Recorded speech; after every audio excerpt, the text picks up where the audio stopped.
కొంచెం పసుపు, కొంచెం కారం.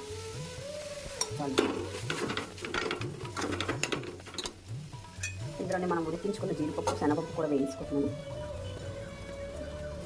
అలాగే కొబ్బరి ముక్కలు కూడా.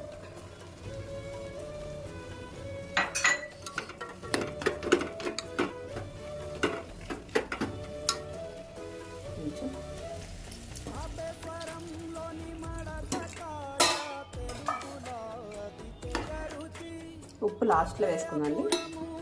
మూత పెట్టి 5 మినిట్స్ ఉడికించుకున్నాం. కర్రీ అయిపోయిందండి. కొంచెం సాల్ట్, కొంచెం మసాలా పొడి వేసుకున్నాను. ఆల్రెడీ కొంచెం వేసాను నేను, కొంచెం మసాలా పొడి.